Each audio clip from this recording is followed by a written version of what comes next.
Today's topic is check one, check two, is different size alarms that we deal with, the mental alarms, right? Um, for me, let's talk about just the mental alarms, right, for today. Physical alarms, right, symptoms, we know they're shit, but when we're dealing with the mental alarms, usually they tag team each other, right? When you get a symptom, you get the mental alarm to tag, they join forces, right? And then they drive you crazy. So for me, uh, what I want to do is I want to point out the differences between there's big alarms and then there's the little alarms. The little alarms, right? The little alarms usually have a rotating menu, right? They can change from Tuesday right up to Thursday, right? You can have a totally different alarm. So for example, usually what happens, you'll get a thought about a symptom on a Tuesday, right? And it'll be the most important thing in the universe, right? The smokes and mirrors are strong.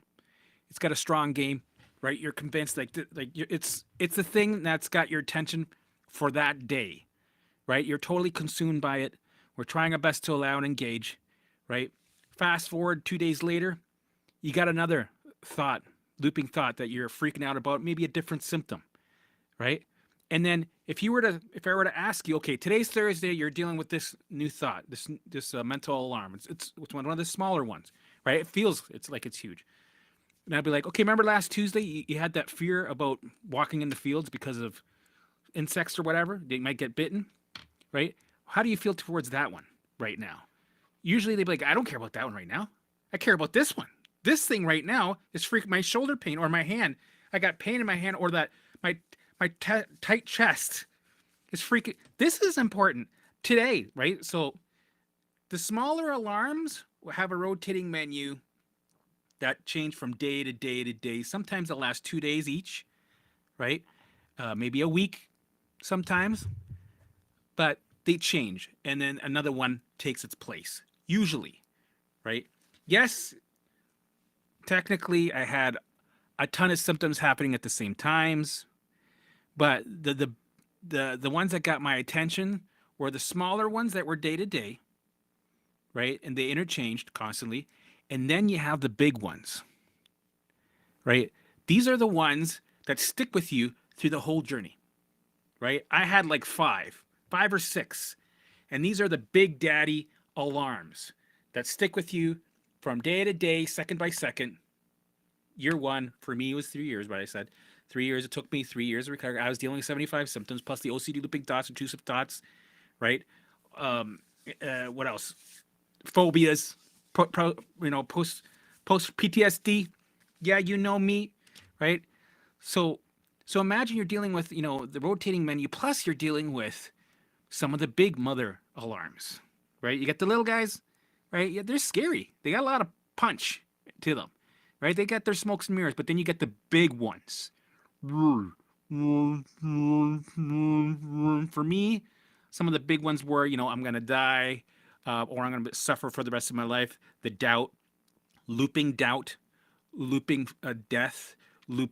I'm gonna be like this for the rest of my life, suffering, never gonna have, live my dreams, never gonna fulfill any of my dreams, right? You're gonna suffer, live in the basement on disability with cats. You're a special case, right? So that was a big one. And pelvic floor pain, right? I think it was almost a big one, right? Pelvic floor pain did get my attention a lot. But the biggest one, I would say, was gut issues, right? Gut issues, thinking that it's never going to go away. This is going to be something I might need surgery again. Me thinking that I'm broken. There's no way I can heal this. Me having visions of my colon, having holes in it, being broken, being very fragile, feeling that I was fragile, that I was going to need to have it ripped out with surgery, and all the complications of that you could come up, and pictures, mental images of my colon with the stabbing pain, and maybe having an infection where you have sepsis or something bursting or a blockage, or right, really triggering things that I couldn't even say, right? But they'd be mental images of them, and I'd be like, oh, it's too powerful, right? And some of these big alarms are just too powerful, and they are on our plates, right? But the thing is, we have the power, right, to adjust the amount of how much we allow these alarms, right? We have an allowing training zone, right? Because, to fully allow something sometimes is just too much, because it's just, you can't handle it, right? Eventually you'll get to the point in the future where you're going to start hunting, right? Whatever your thoughts are, that's the target. That's what we know we got to work on next. This is where the fear is great. It's a good tool. You follow it. There you go. That's what you're working on today. But in the beginning, we're overwhelmed. We're very sensitive. We're sensitized, right? Our alarms that are at 1,000. Any little thing throws us off massively, right? Just a little, right? Just a little thing, it throws us off like massively, right? So in those situations, you got to have an allowing training zone. Like for me, I had food sensitivities that were very, very severe in the beginning. I just want to make sure if anybody's here, say hi. I want to make sure my microphone's working. We're getting close to the retrograde, Mercury retrograde, and things might screw up. So before I get into the training zone of allowing these alarms, be good to see if people are able to see me and hear me.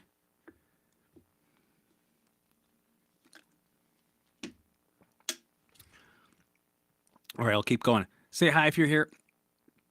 Hey there, I just wanted to ask. Okay, good. Do you see me? So, do you recommend, before I talk about the alarms, they're asking a question. Hey there, I just wanted to ask, do you recommend any type of breath work to help release trapped emotions? Don't try to force anything out, right? Don't do the breath work because you're trying to get rid of or trying to force something, right? Ask yourself, if I was fully recovered, would I be doing any type of breath work? Probably not. If you're doing breath work because you really enjoy it and you're having fun and it makes you excited, then okay. But 9 times out of 8, people are doing breath work because they're trying to get rid of something. So what I would say, CT, how's it going? You down with ACT? No, you're down with CT? I need another word there. So also forcing things and looking for things and digging for things, right? That brings your survival state up. It also can cause more things to flow through you that we're not ready for. So just allow whatever comes up and engage and move on. You don't have to analyze and look for a certain emotion or anger. Why can I not find the anger? Why is it not? Meanwhile, you got 18 symptoms screaming at you and you got fear. Work with the fear. Work with what the brain sends you on a platter, right? It's sending you shit all the time. But people are trying to look for a particular special thing, a special emotion. So we're micromanaging too much. We're analyzing too much, right? You're trying to figure shit out too much. Allow what the brain sends you. It's really simple, right? It's really, that's the thing that throws people off. It's too simple. Like, that's it, the fear? Yeah, now allow it. That's the hard work, right? Allow it, feel it here, 30 seconds to 3 minutes, and then engage. Okay, so, yes, 4 days in a row. Okay, so, thanks for showing up, guys. Appreciate you. So you got these different types of alarms. You get the small ones that are rotating all the time, and then you get the big ones, right? And the thing is, you can have a training zone. With me, foods, I couldn't allow myself to eat nothing. I was too severe to be able to, too sensitized for me, too much of a survival state for me to train on any foods. I couldn't just go ahead and eat the pizza, right? I had to first bring my survival state down, right? I was at 1,000. And I had to wait 1.5 years before I could even train on the foods, right? So 1.5 years, I waited, and I just stayed on my safe foods, which were beef, rice, apples, and eventually, along the way, I did get a couple of foods in, right? But in the beginning, it was two to three foods. That's it. So it sucks. You have to be patient. You have to eat these boring foods, for 1.5 years. Until your survival state comes down, and then you can start training. Same thing goes with the allowing. Some stuff, here's the thing, and this might make you feel a little bit of of relief to know that if there are certain alarms, the big kahuna alarms, usually people have 3 to 5 of them, right? If you need, just take a little bite of them. If it comes up and it's screaming at your face, take a little bite, like a little 30-second bite of allowing, and then engage, right? And for the smaller ones, right? This is where you can do the normal amounts of allowing. So just think of it this way. I think I wrote this down because I knew I'd forget, right? Big alarms, small little bites, right? Small alarms, you can take the big bites and fully allow. And you're still going to feel uncomfortable. You're going to feel the discomfort, right? The goal is to get comfortable in the discomfort. So we want to get discomfortable, right? Yes, we're still going to be making, there's a certain level of discomfort that we're trying to meet. So the level is making exorcisms jealous on an ongoing basis. That's pretty shitty, right? But we don't want to have it so severe that we crash and we have, a 3-week long setback because of it, or a long 3-week long crash because of it. But you might have those. It's going to happen. That's how you find out. And that's how you know you went over the allowing training zone. So you pull back a bit, right? So you got the big alarms, right? The ones that stay with you for the full journey. It could be 3 years. It could be depending on you, right? Depending on how full your allostatic loads are. We got to empty our allostatic loads, or you got to bring down that survival state back down to standby or 0. And that takes time by doing the work, doing the pillars every day, consistently, never missing a day, right? So with the allowing, we're processing the emotions. We're processing the energy that's behind, right? We're working on our shadow work. Whatever comes, you don't even have to name it. You don't have to figure it out or analyze it. All you got to do is, that symptom, the thought about that symptom. Okay, let's allow it. That's it. I didn't know any of this science when I started doing this. You know what I did? This is how things were supposed to be, right? It was set up in a way that it was supposed to be easy. We weren't supposed to know all the science, right? Back then, how could we? Right? It was set up that our bodies were there to serve us.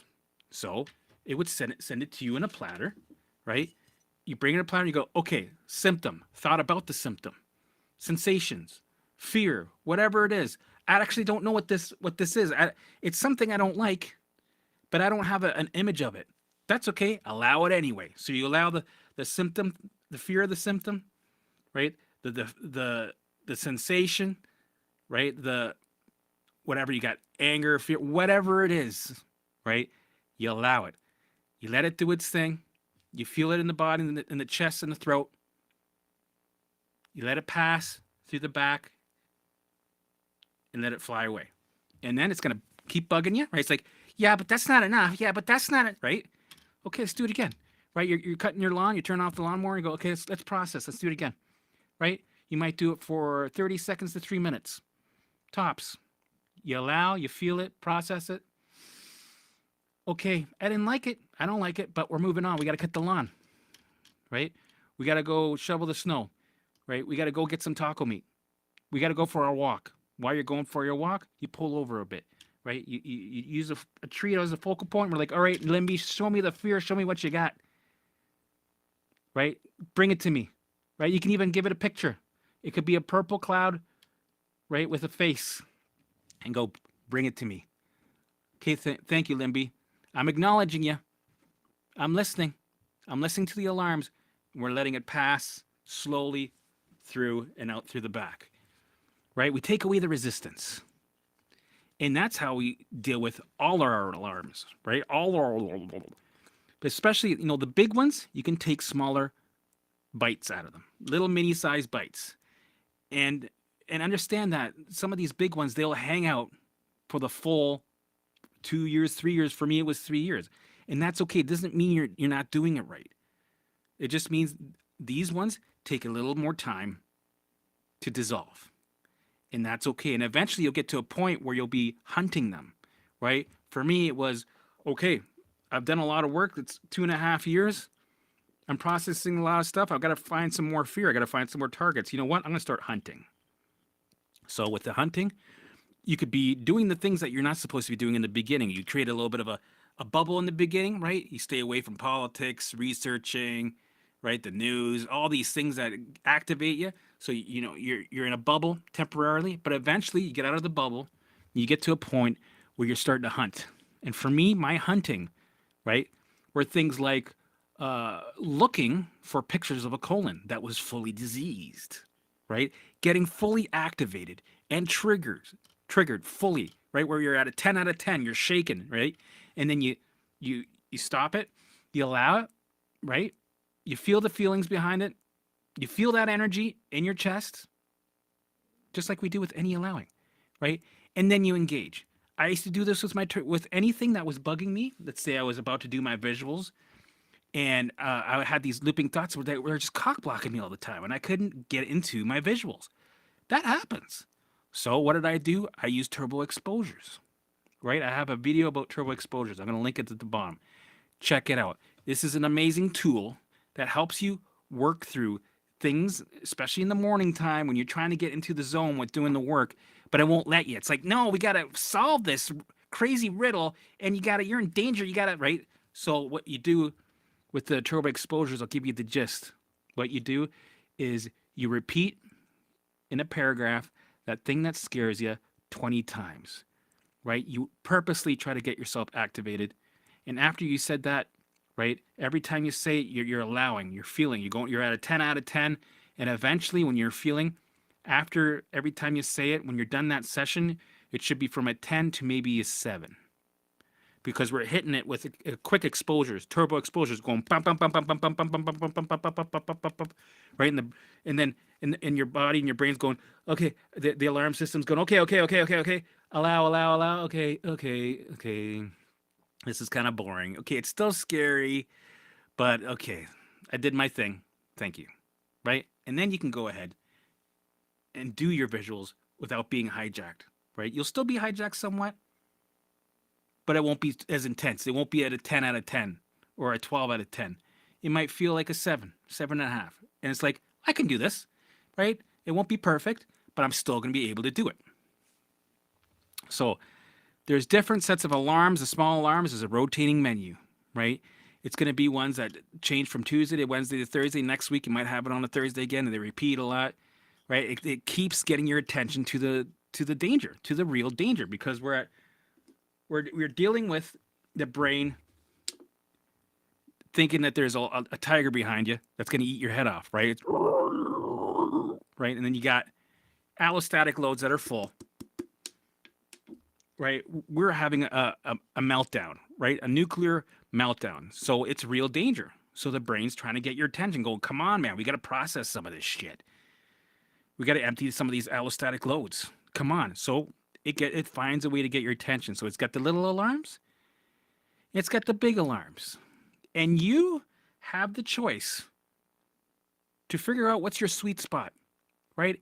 If you're feeling a little guilty, going, oh man, I can't feel these big alarms. It's just too much. I'm doing it wrong. I'm never going to make it to the other side because it's just too much. It's too overwhelming.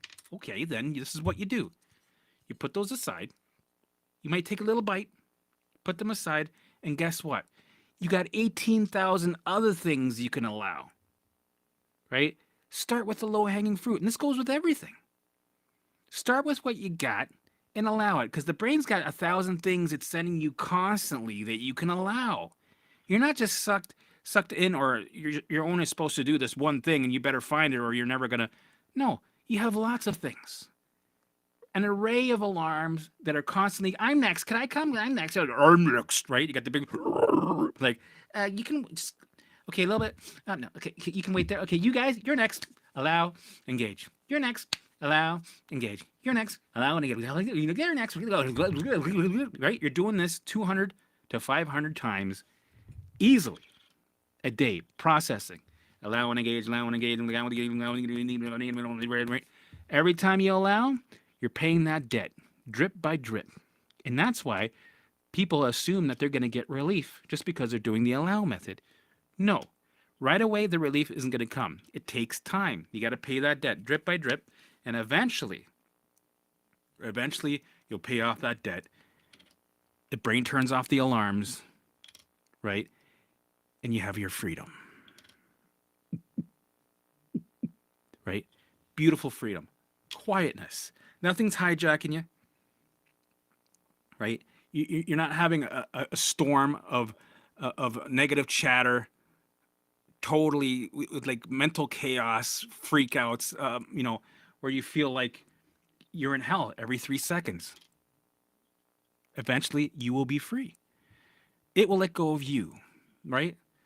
So there is a difference between the different types of alarms that you'll be sent to you, and you do have a choice where your training zone is. And you'll know by finding out. So sometimes you won't know, well, I don't even know what my training zone is, right? Just start allowing, right? Start doing the work every day. And then you'll figure out, oh, that set me back too much. Okay, well, maybe I'll take it easy on that, right? Even with food, with me, I didn't know what I was reacting to until I found out. And then I had my categories a little bit, and I was like, okay, I can't do tomatoes, avocado, fish, or food that's in the fridge for longer than a day. I can't do it. Right? I had a whole can't do that, can't do this, can't blah, blah, blah, blah, blah, blah, blah. But I can do this, and I can do this because I found out those things don't affect me. Right? So if you're kind of lost at sea for a bit and you don't know what's going to work for the allowing or where your training zone is, just start. You will find out, right? It's not dangerous. You will feel uncomfortable, right? And then the plate will start to appear. Things will start to be clear, right? And then you'll be like, okay, I'm gonna allow you guys constantly. These guys on the side, not as much. 30 seconds tops, sorry. But these guys fully all the time, allow and engage. And eventually you'll get to the point where you're like, okay, we're allowing everything on the plate, right? And then you keep going. The survival state comes down. Allostatic loads, empty, and you get to freedom. Done. Right? So that was my little thing about the different size alarms. You got the big ones and you got the little ones, like a rotating menu. Let's get some shout outs and say hi. Yep. Let's see. CT, good to see ya. Live 4 days in a row. Yep. I thought I'd come in quickly, just do a quick hi and some shout outs because I got to work on updating the website, and I'm also building some courses. And I'm always busy. I always got shit to do. Trying to get, all the content out. Sam's pumping them out. So, right, I got to make sure that the volume's right, everything to make sure that you guys are always got something to watch and trying to grow this channel. Which reminds me, please subscribe, like, and share, and hit that notification bell. Luna, Jane, thank you. Thanks for showing up. Awesome. Thanks. Nice to have you guys. I wanted to ask how visualizing differs from escapism. Escapism by daydreaming. Well, for me, I did my visuals and I spoke them. Right? If you're just daydreaming, it's great and all, but the thing is, if you're not speaking it out, before you know it, you're ruminating about the symptoms, and the brain has got you. It hijacked you, and then you're back running that old program, right? And then you're getting that survival state up, and you're back into the cycle. So, for me, I was always a daydreamer, right? I still daydream. I'm a daydreamer type of guy, but for me, I had to do visuals because I put my brain to work. That's why I couldn't do meditations. Because a lot of meditations out there, not the ones that Sam did. Hers were allowing meditations. Mine, well, the one I never did them because usually with meditations, you're trying to force yourself to be still and quiet. And for me, that was resistance. So what you resist persists. Things got louder, and it was also a golden opportunity for the brain to hijack me, and I would always lose, right? And you're supposed to lose. The brain's supposed to win. So meditations were a no-go. So I had to do visuals, and I spoke them because it kept me accountable. So there is a difference. Daydreaming's great. Okay, G. Marshall. Hi, everyone. The Oracle. Hey, how's it going? All right, guys. I just wanted to pop in real quick and give you guys a little nugget for today. Get out there and get uncomfortable. If you need any support, go ahead and join the membership. We're here to help you. Self-directed program, right? And a classroom to take any of your questions, right? Here we go. Do you do visuals to help you allow or to create dose. Yeah. So my visuals was to get me into dose. Elevating to help me to get into dose. So the visuals did a bunch of things at the same time. It's the dopamine, oxytocin, serotonin, endorphin. So it was to get me into dose. That brings the survival state down. It's also a way to get my downloads, right? In time, I started getting downloads. Golden nuggets of clarity, right? It's also a little form of exposure. It's also having a meeting with yourself so that you're always on track, right? What else is there? I'm missing another thing, a big one. You manifest your reality. You start to create your reality. You literally do, right? It does work. So 5 things at the same time. Visuals are very powerful. So that's why I have them in the program, because they were massive for me, and I still do them. I think it's been 4.5, 5 years now. Maybe 5 years? I think so. And I still do my visuals every day, never miss a day. But I usually do them with my walking, because you can hit 2 birds, 18 stones, right? So, all right, guys, I'm out of here. Have a good night. Get out.